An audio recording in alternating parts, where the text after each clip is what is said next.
Hello students, मैं doctor CS Rathore, government girls college Janjgir से। मैं इस वीडियो लेक्चर में पॉसिबिलिटी थ्योरी का चौथा पार्ट और ये अंतिम पार्ट होगा।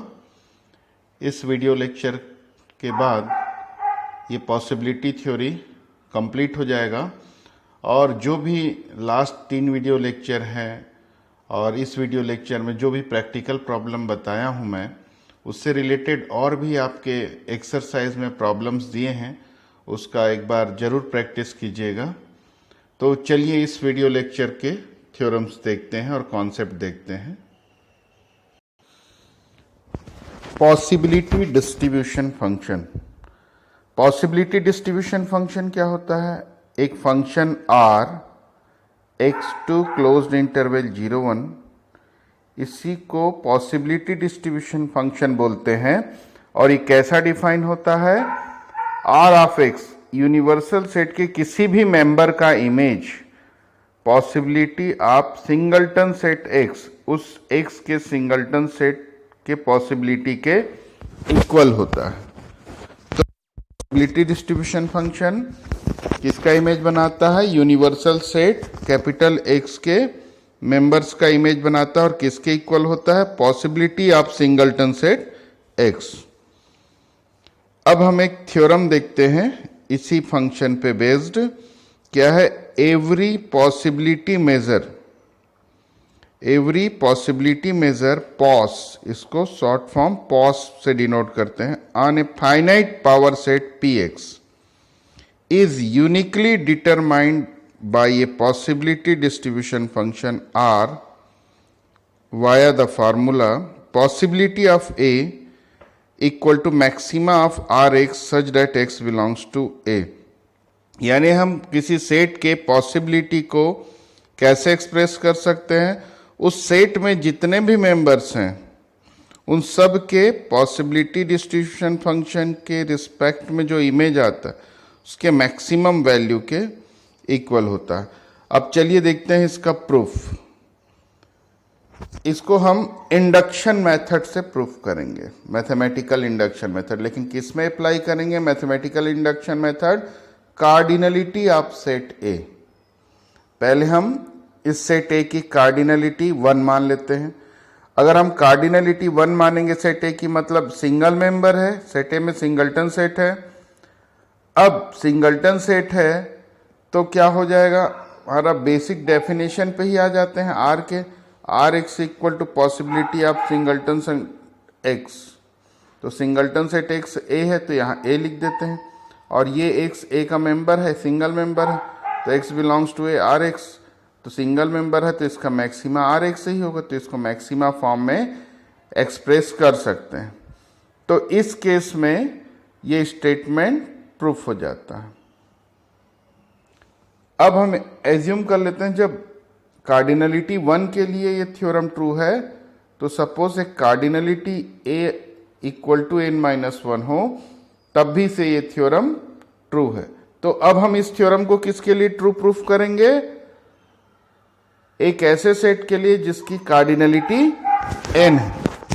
ऐसे सेट के लिए प्रूफ करके बताएंगे जिसकी कार्डिनलिटी a है। तो हम n है तो a में n एलिमेंट्स ले लेते हैं। अब अप्लाई कर देते हैं possibility of a equal to possibility a की जगह ये वैल्यू पुट कर दिए, सेट x1 x2 xn। अब इस सेट को कैसा लिख सकते हैं? x1 x2 xn-1 union singleton set xn। अब ये फार्मूला होता है जो हमने लास्ट वीडियो लेक्चर में देखा, possibility of A union B equal to maxima of possibility A possibility B. उसी से ये पॉसिबिलिटी, ये समझिए ए है, ये बी है, तो A union B equal to maxima of possibility A possibility B. अब पॉसिबिलिटी x1 x2 xn-1 यानी इसकी कार्डिनलिटी अब सेट की कितनी है?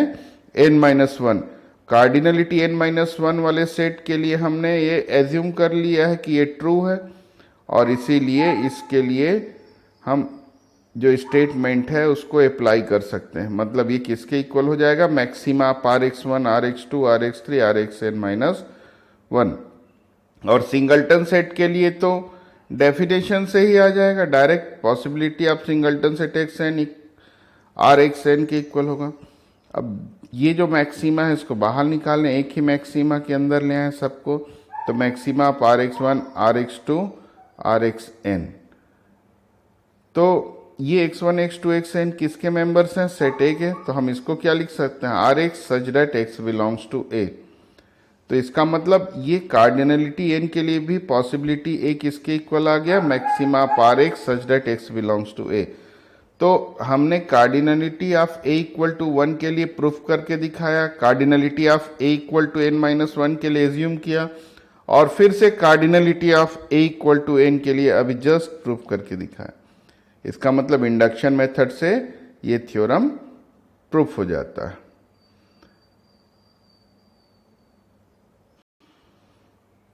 अब चलिए देखते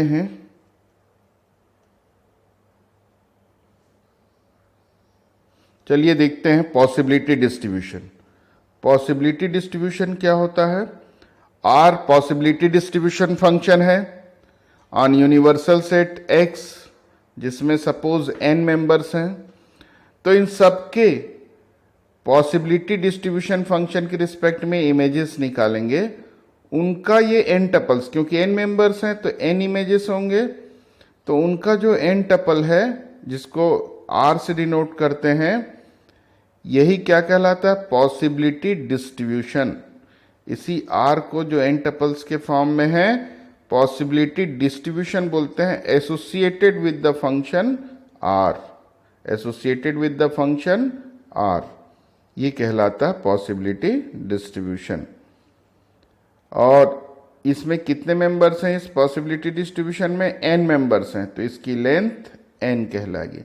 यानी जितने मेंबर्स होंगे वो उस पॉसिबिलिटी डिस्ट्रीब्यूशन की लेंथ कहलाती है। अब हम इसको पॉसिबिलिटी डिस्ट्रीब्यूशन को ऐसा अरेंज कर सकते हैं, r i greater than are equal r j when i less than j, मतलब डिक्रीजिंग ऑर्डर में हम इसको अरेंज करते हैं। अब ये एन आर ये किसको डिनोट करता है? Set of all ordered possibility distribution of length N. ये जो एन लिखा है वो लेंथ को बताता है। तो जितने भी पॉसिबिलिटी डिस्ट्रीब्यूशन है लेंथ एन के, उनका एक कलेक्शन है, और इन सब का union N belongs to N, यानी अब एन की जगह 1 भी हो सकता है, 2 भी हो सकता है, 3। यहाँ पर एन फिक्स है, एन फिक्स है यानी एन लेंथ का ही पॉसिबिलिटी डिस्ट्रीब्यूशन आएगा इस सेट में।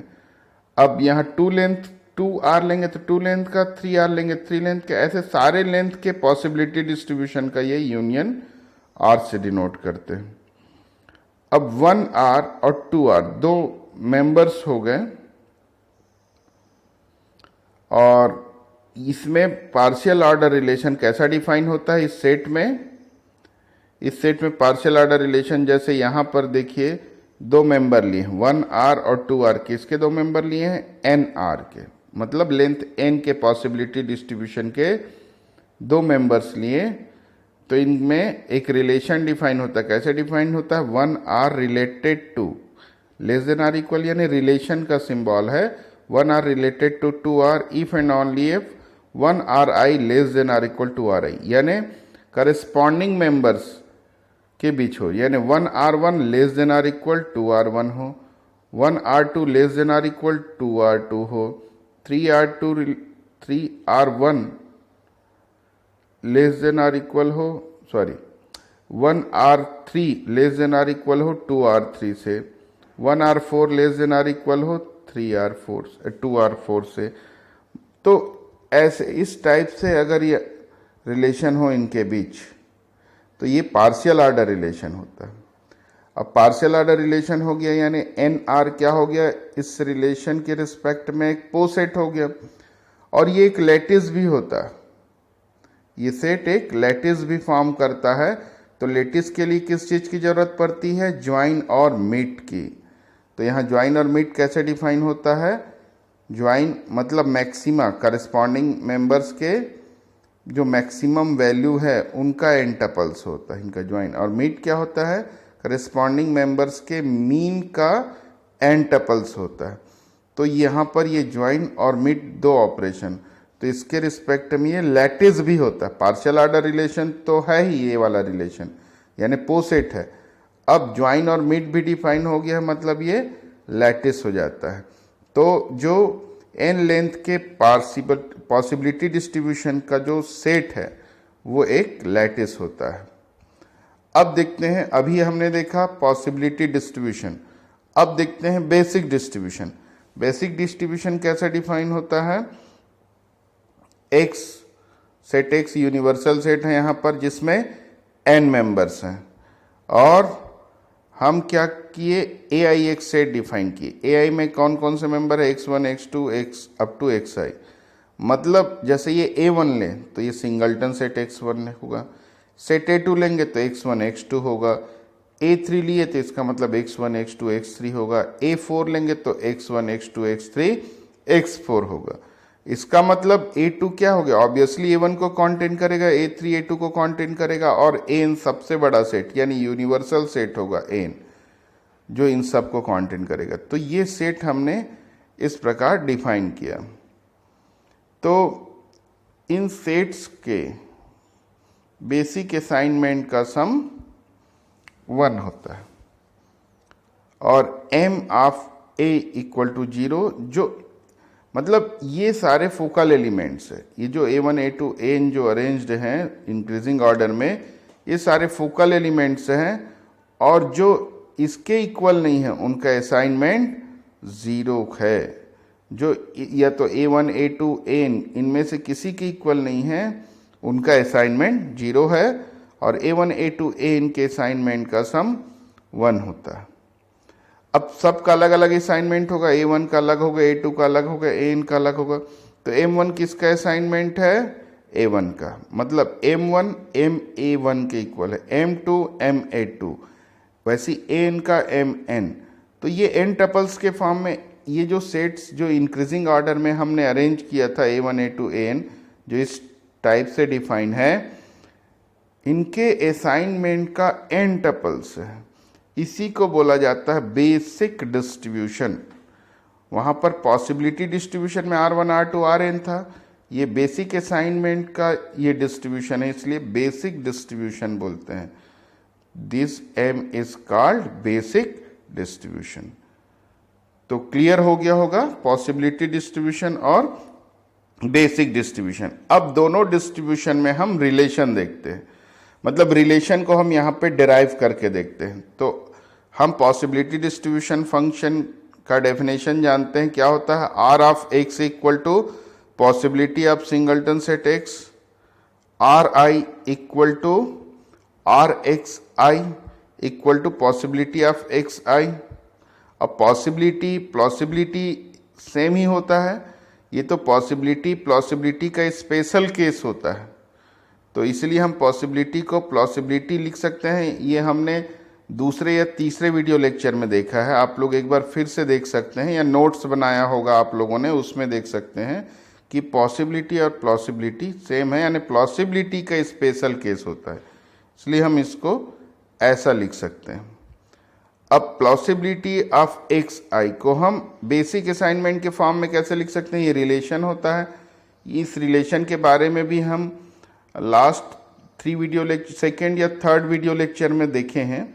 क्या रिलेशन होता है? जैसे हमको सेट ए का प्लॉसिबिलिटी निकालना है, तो कैसे निकालेंगे? सेट ए का प्लॉसिबिलिटी निकालना है तो जो सेट ए के साथ इंटरसेक्शन नॉन एम्प्टी रखते हैं, जो सेट ए के साथ इंटरसेक्शन नॉन एम्प्टी रखते हैं, उन्हीं के असाइनमेंट का सम है। जैसे बी है, बी ए के साथ नॉन एम्प्टी इंटरसेक्शन रखता है, उसी के असाइनमेंट का सम। तो ऐसी सिंगलटन सेट एक्स आई का प्लॉसिबिलिटी निकालना है, तो किसका किसका इसके साथ इंटरसेक्शन नॉन एम्प्टी है, उसके असाइनमेंट का सम लेंगे।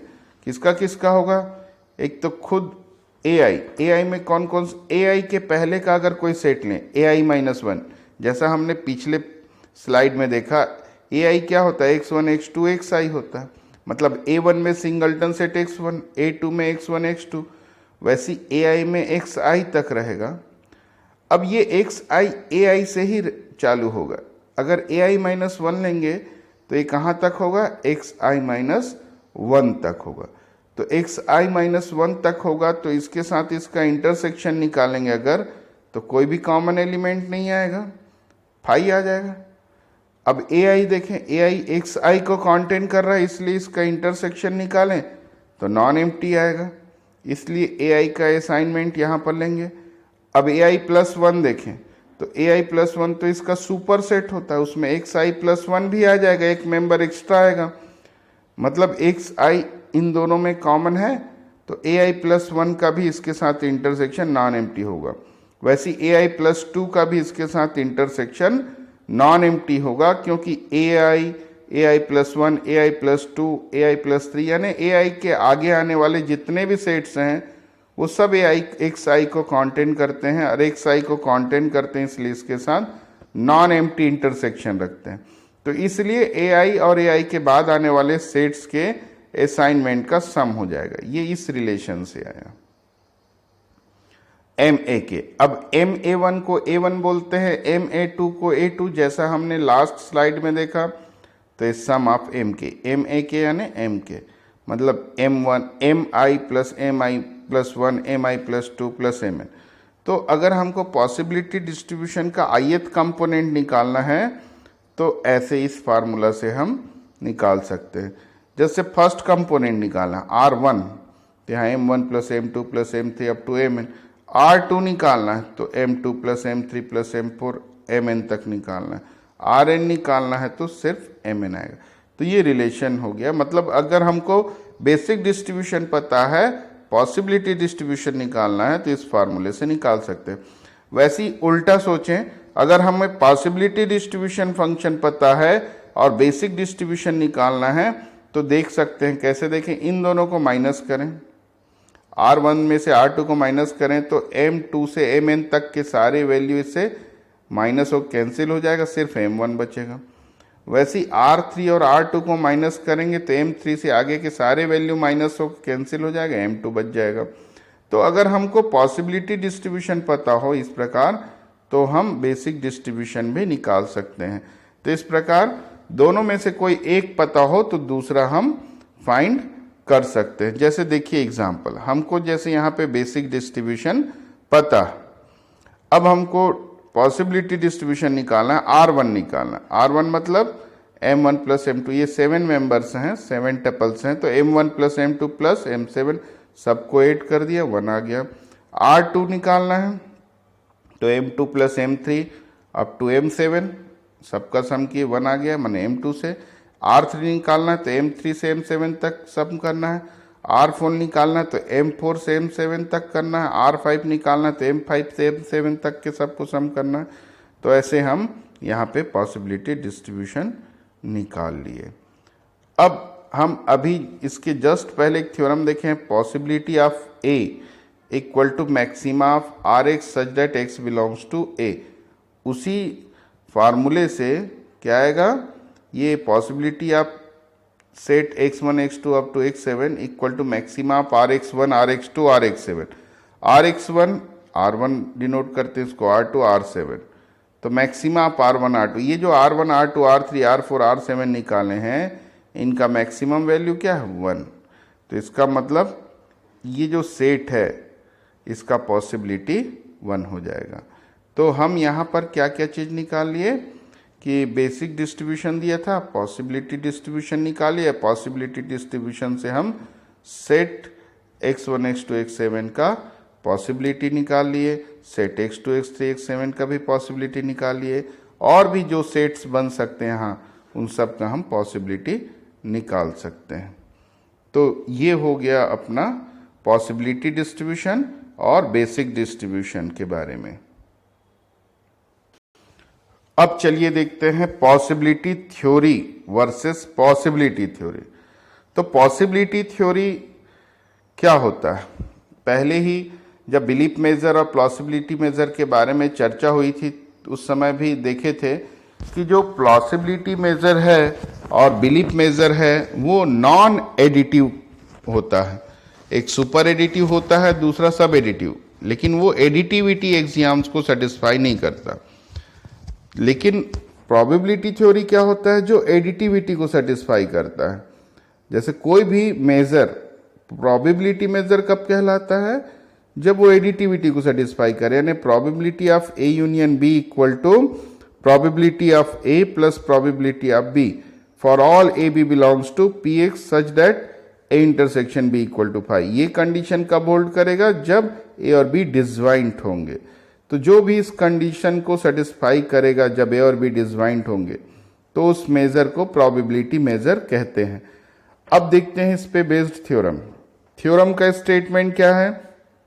ए belief measure bel on a finite power set P X is a probability measure if the associated basic probability assignment function m is given by m of singleton set x equal to Bell of singleton set x and m of a equal to 0 for all subsets of x that are not singletons। मतलब singleton set नहीं है जो उनका assignment 0 होगा, सिर्फ singleton set का assignment होगा।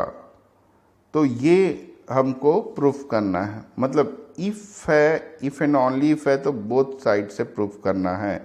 एक बार हम इस पार्ट को एज्यूम करेंगे कि ये प्रोबेबिलिटी मेजर है बेल, और इसको प्रूफ करेंगे, फिर इसको एज्यूम करके बेल को प्रोबेबिलिटी मेजर। तो अभी हम पहले एज्यूम कर लेते हैं बेल क्या है? Probability major.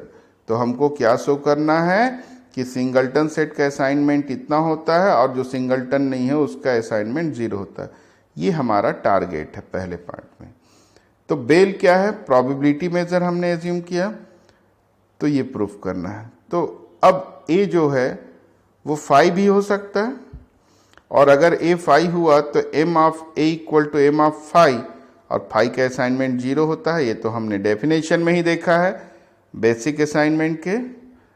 अब हम ए को नॉन एम्प्टी ले लेते हैं।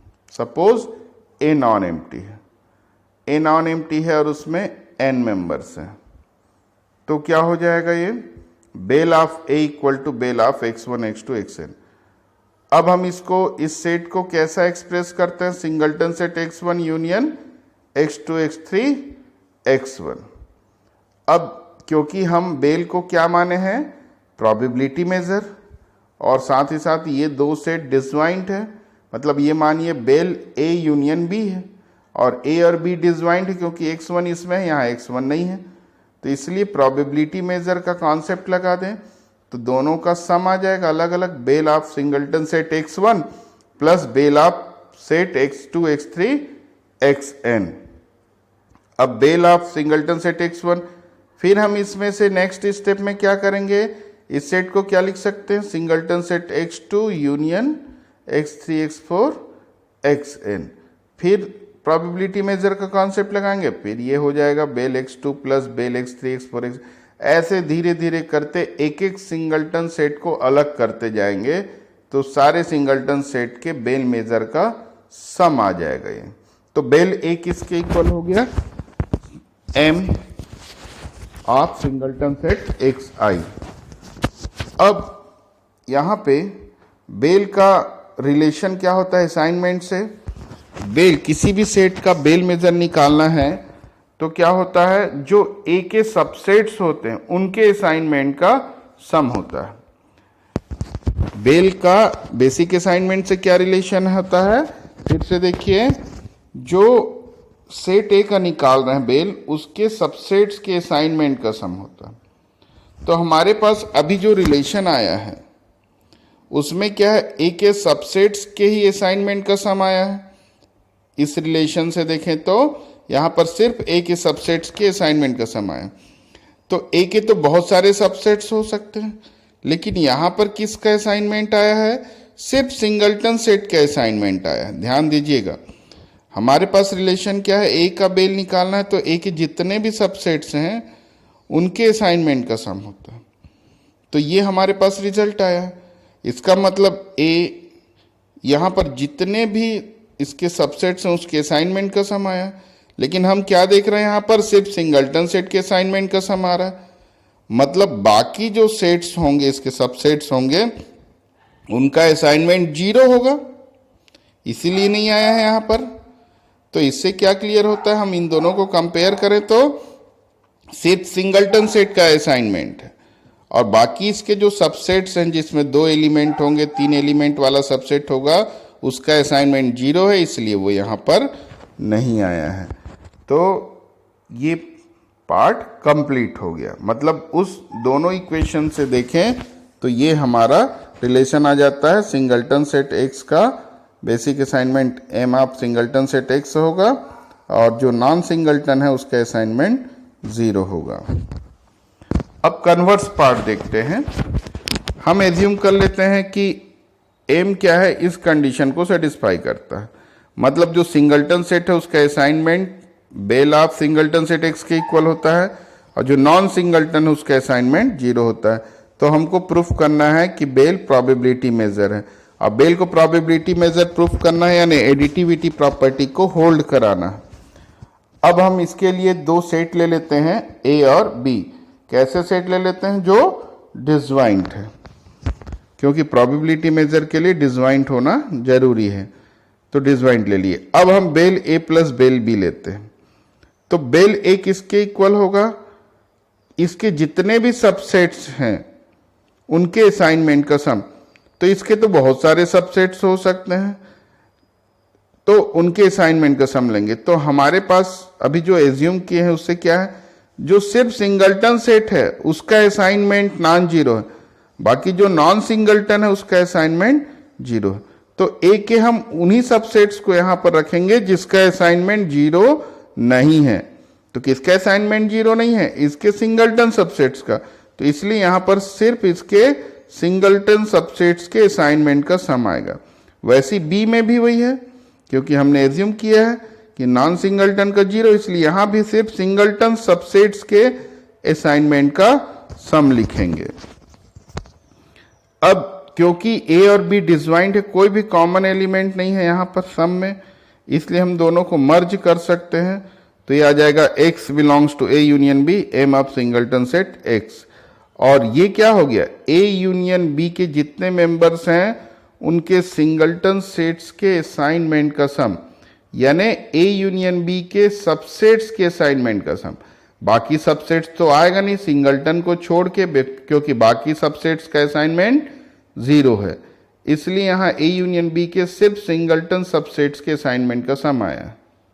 तो इससे क्या आ जाएगा, ये जो रिलेशन उससे ये bel of A union B के इक्वल आ जाएगा। तो ये प्रोबेबिलिटी थ्योरम का ये थ्योरम प्रूफ हो गया। तो ये वीडियो लेक्चर कंप्लीट होता है और इसके साथ ही पॉसिबिलिटी थ्योरी कंप्लीट हो जाता है।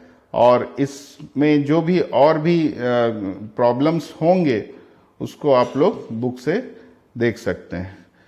तो थैंक यू, आप लोग अच्छे से वीडियो लेक्चर देखिए और अच्छे से स्टडी कीजिए। Thank you.